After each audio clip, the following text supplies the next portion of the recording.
À toutes et à tous, bonjour. Retour sur le procès du dire pub de la Tribune. Le journal nous livre que le groupe des médias s'explique, mais El Hassan Sall, mon confrère de la Tribune, crie halte à l'acharnement et non au discrédit. Pourquoi? Eh bien parce que l'affaire Félix Zalé, qui devait être réglée sans passion et dont la sérénité prend des proportions inquiétantes, souligne mon confrère de la Tribune. Et dans le journal du groupe des médias, toujours, c'est Nyorotine qui martèle libérer Félix, martyr d'Ebola. Toujours au sujet de l'affaire Félix Zalé, la Tribune révèle également que Horizon Sans Frontières soutient le groupe des médias. Une délégation du groupe des médias s'est rendue chez le calife général Kouloumouride. Pourquoi faire? En tout cas, pour expliquer à Serigne Sidi Maktar Mbaké l'acharnement dont le groupe de presse fait l'objet, renseigne la Tribune. Le journal de livrer que Serigne Sidi Maktar Mbaké, qui a été réceptif, a prié pour des médias et a appelé à œuvrer pour l'apaisement et la concorde. C'était Anganda, un des villages de retrait du calife général Kouloumouride. Mais la grande question à la une de la Tribune est de savoir si l'État est allergique à la vérité. On atteste l'éventuel emprisonnement du colonel Ndao,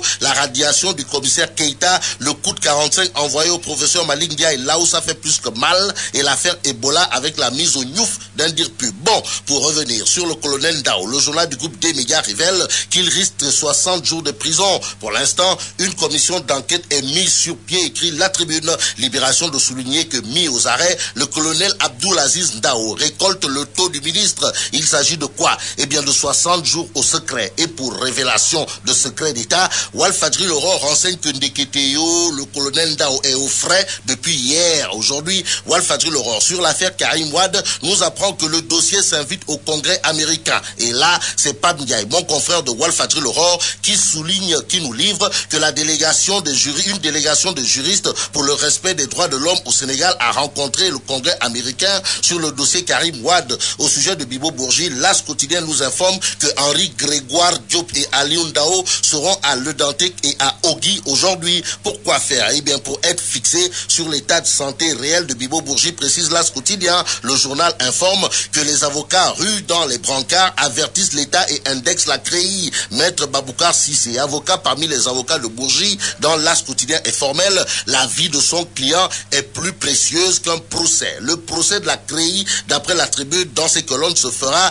le 15 août prochain. Par qui? Eh bien par le M23 patriotique, précise en tout cas la Tribune dans ses colonnes. L'organisation de Nyartouka, dirigée par le Ben Katchek Sadibou Diop, a dans une conférence de presse hier annoncé que Abdoulaye Wade en personne sera à la place de l'Obélisque vendredi prochain. Vendredi prochain, Direct Info annonce aussi que Laye Ndiombor sera dans la rue pour vilipender la CREI. La CREI qui sera également vilipendée par le M23 patriotique. En attendant, intéressons-nous au journal Enquête qui parle d'alliance pour 2017 en informant qu'une toile sec est à l'œuvre. Cependant, Moustapha Diakhaté, président du groupe parlementaire Benno Bokk Yakaar, multiplie par 0 les agissements de Ndamal Kadior en déclarant Idrissa Seck est incohérent. Pourquoi? En tout cas, dans la Tribune, Moustapha Diakhaté est formel. Ndamal Kadior commet une erreur monumentale, une faute indigne en soutenant Karim Wade. Le Goro de Hadj Macky Sall à la une du Populaire. Abdoulaye Seck dit au maire à bâton rompu dans le journal du groupe Comset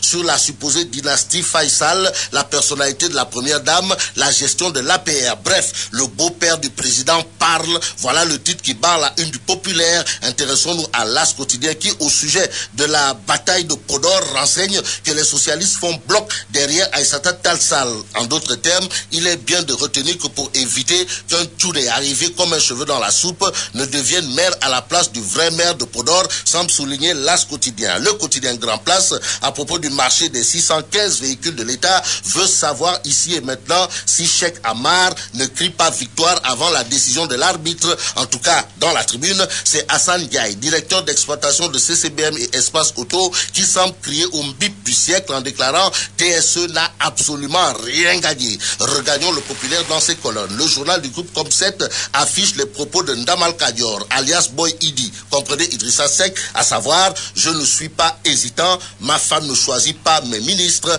Ainsi, Melach Dong de est-ce du Dax Guinar Wahale ce sort-le ou du Garouale?